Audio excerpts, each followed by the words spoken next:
afraid might have to cancel this because of votes, but apparently we're just going to hold votes open all day, so I got opportunities.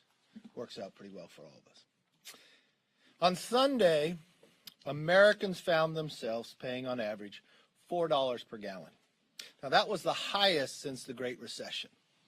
3 days later, the sticker shock at the pump has only gotten worse. Today we're paying $4.25 a gallon, the highest ever. And that's up from $2.53 was the national average when Biden took office. Now, if you're in California, drivers are waking up to a state average of $5.57 per gallon. President Biden keeps breaking records. But unfortunately, those records are breaking America's budget. With prices this high, families are expected to pay $2,000 extra just for the cost of fuel alone. And on top of that, the extra cost because of inflation at the highest it's been in the last 40 years. Yes, I know oil is an international market, but the main reason Americans are paying so much is bad domestic policies. These aren't Putin prices, they're President Biden's prices. Even a Democrat pollster recently admitted that blaming Russia for gas prices is a good news because the rest was just ambiguous. And yes, Mr. President, your policies are holding back domestic energy production. Your allies on Capitol Hill have actually called on American companies to lower oil production. Remember, they subpoenaed all the companies to come in, and this was the question that they got. Are you embarrassed as an American company that your production is going up while the European counterparts are going down? Congressman, as we have already heard, demand for energy is going up in the world. Okay, so you're not embarrassed, and do you commit to do anything? I just asked you an open question. This is like kind of gotcha question. Do you commit to do anything to matching your European counterparts to try to bring the actual demand of oil production down? Congressman, with all due respect, I'm very proud of our company and what we do. I'm proud of the company. No, you won't produce them. I don't think Europe wants to be Europe today. I think they realize they made a mistake. But the leaders on the Democratic Party want to put us in the same weakness and strengthen Putin's hand. Now, as you can see on this graph, the upward trajectory in gas prices started the very day President Biden took office, when we got one-party rule in Washington, D.C. By contrast, Republicans have been warning for over a year that Biden's war on American energy would lead to higher costs at the pump. In fact, I compiled a few clips of just a few of those moments, so let's roll that tape. Stop at the next gas station and take a picture of a gasoline pump, and come back and ask that same question. When you're paying more, check the price of gasoline today and tell me where it is in a year. You can thank Joe Biden for that. Go and look at what the price of oil is today and what you pay for in gasoline. I promise you, a year from now, the action of what this president has done has only increased it. Affordability is going to go through the roof. Look what has happened in a short amount of time. They've controlled all. Your gasoline price is up. Biden has created a crisis on the border, and your gas is going up. Remember, gas price today, national gas price, has not been this high since President Biden was vice president. The policies of Nancy Pelosi and Joe Biden are destroying this nation. We got gasoline lines. We got stations that have no gas. We got gasoline in Virginia at $7 a gallon. 6 months of Biden administration, we have the highest gas prices in 7 years. After his policies caused gas prices to skyrocket, he said he would lower the gas price. He hasn't done it. He's even made it worse. And no, not the measly 2 cents the DCCC thinks is lowering it. Is a reduction. He depleted 50 million barrels of oil from our emergency supply and has done nothing to reverse this anti-American energy agenda that he has contributed to despite our costs. We've been warning them all along, just like we warned them at the beginning when their first bill would cause inflation. This is exactly what has happened, and Americans are left paying the price. Not only did House Republicans warn them this would happen, but we repeatedly offered obvious solutions to the problem.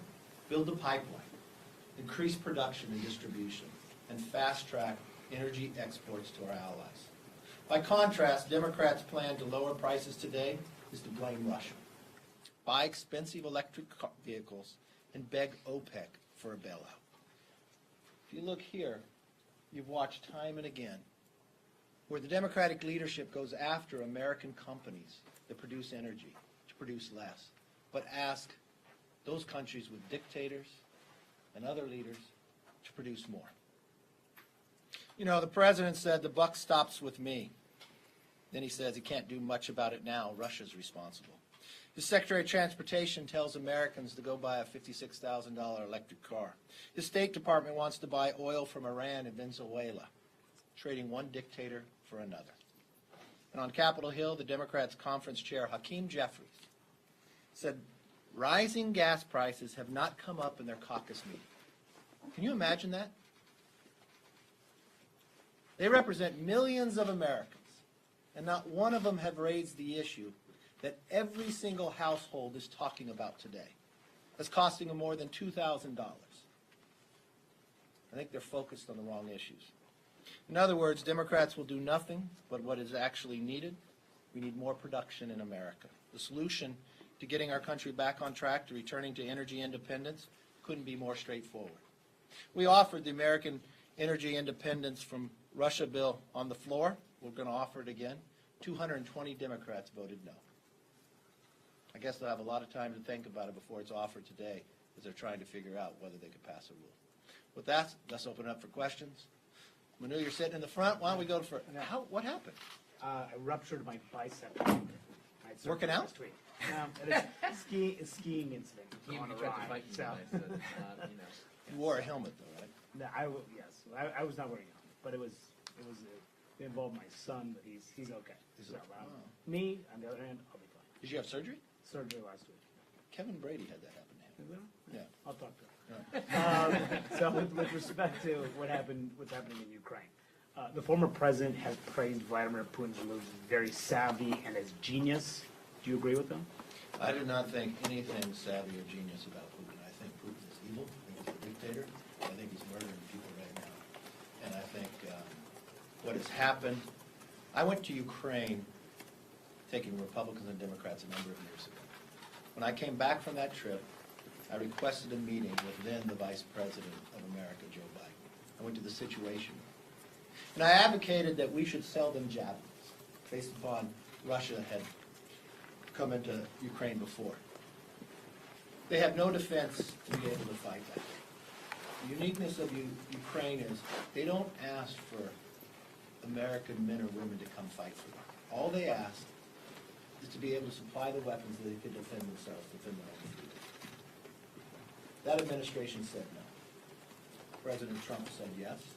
It gave him some ability.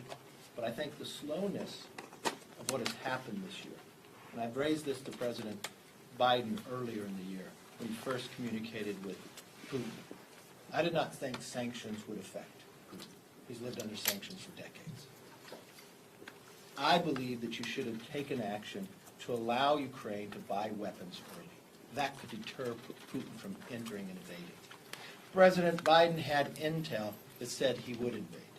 But at the whole time he said President Biden would do nothing until after the invasion. He gave that same information to China that shared it with Russia. There's so many mistakes of why this has happened. From the way that President Biden exited Afghanistan, losing 13 members of our military, showing Putin the weakness. And this is a question that I continue to ponder. He provided them Nord Stream 2 pipeline. After they invaded Ukraine, they pulled sanctions on it, made it that you could not have it, to weaken the economy of Russia. If that weakens the economy of Russia, closing the XL pipeline, wouldn't that weaken the economy of America too then? Just wondering. Yes, ma'am.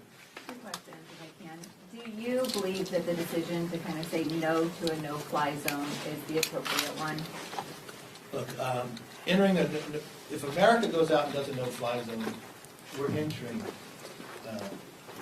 the ability to enter into a war. I think that's think that would have to raise the question. I think that would have to be debated in Congress. So I think that would be a real challenge for us.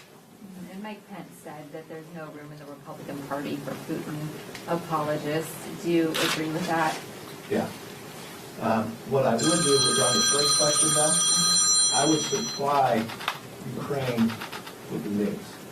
When you're watching day after day innocent people being shot down when they were told that there was a ceasefire to take a route, Russia comes in and murders these individuals, Ukraine wants to defend themselves. Their pilots know how to fly the MiGs. If you're going to supply them with javelins, supply them with the MiGs as well. Let them defend themselves. That's the difference. Are you supporting the Russia bill and the omnibus? Yes. Both of them. But I wish we did something more. You cannot just shut off Russian gas and not produce in America. I know the president looks to try to go to Iran or Venezuela. That's one dictator for another, just trading it. And I'll give you an example in my own home state. You wouldn't think California, but California is blessed to have a lot of ability when it comes to natural resources. Since Gavin Newsom has taken over, he has reduced the production of energy in California by more than 20% when it comes to crude. That's about 89,000 barrels. But you still need the oil. So what's he replaced it with? 50,000 barrels a day from Russia. On his executive orders, he shut down permitting. He shut down being hydrocarbon going into the wells themselves. We could produce all we need in California that he's knocked away from Russia and be able to produce even more. That's what we're looking at. When America produces their own energy, America is stronger and the world is safer. Yes, sir. Following up on the MiGs situation, what did you make of the Pentagon saying that the move to get those planes into Ukraine via Germany was untenable? I think they're wrong. I think the longer they take, more people will die. I don't understand if you can supply them with a javelin and Poland wants to give them MiGs and they want to defend themselves, why won't you allow somebody to defend themselves? Especially when they believe in freedom. Especially this was unprovoked.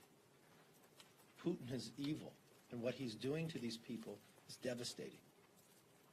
It's not just America glued to the set. The world is watching this. They're asking to defend themselves. They've never once asked for American men and women in uniform to come and fight. All they want is not to fight with sticks. Allow them that opportunity. And the longer you wait, it just goes back to the very point.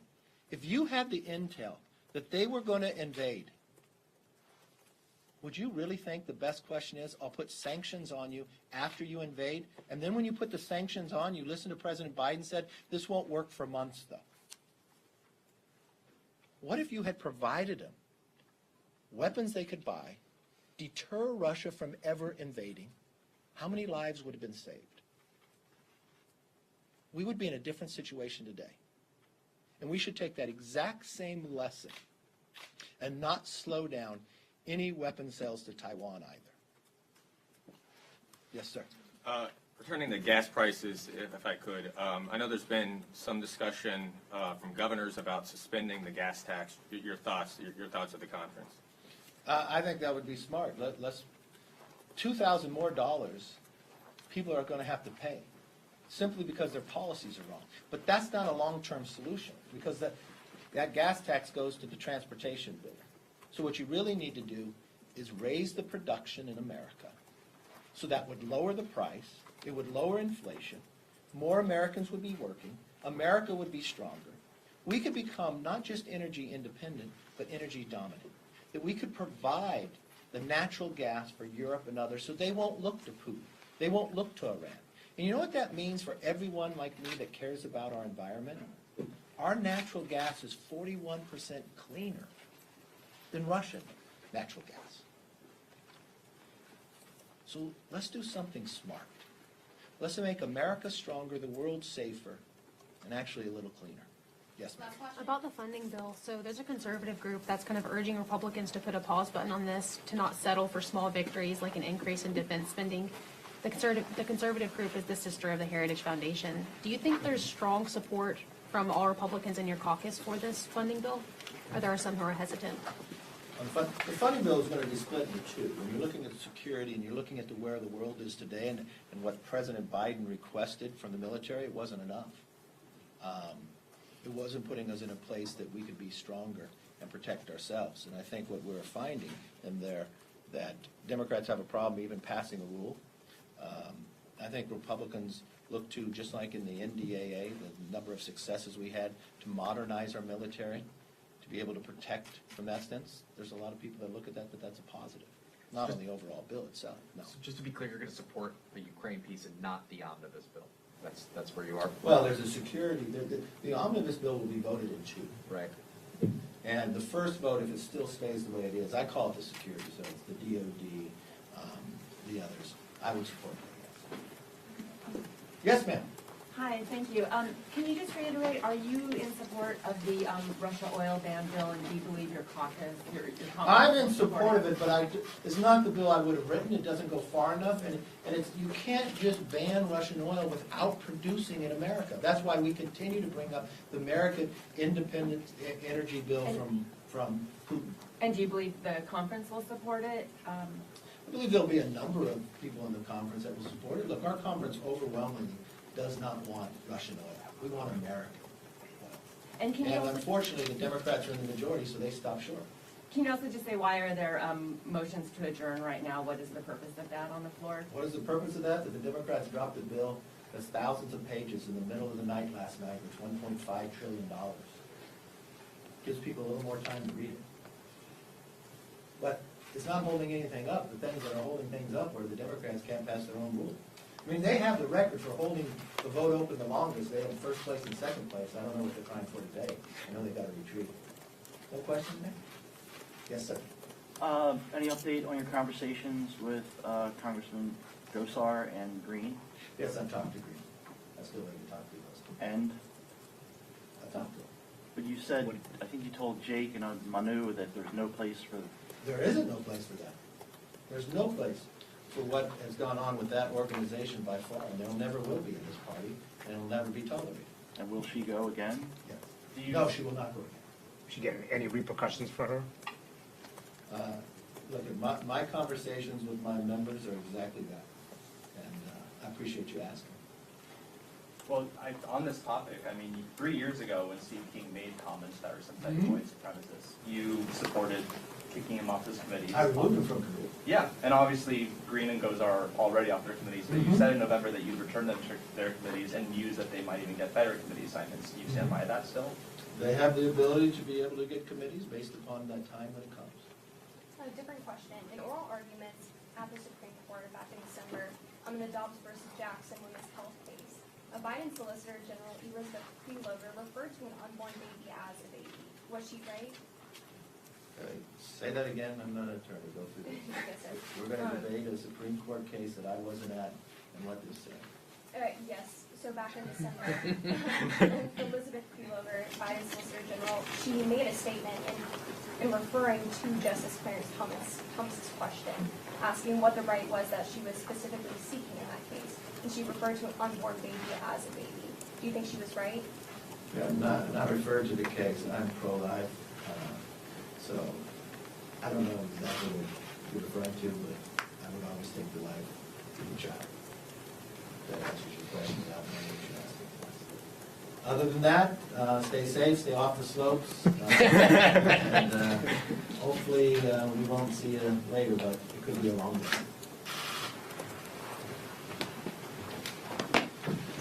Could be a long day. Expect rules. Issue with the Democrats. Hey, Jake? Second. And they skipped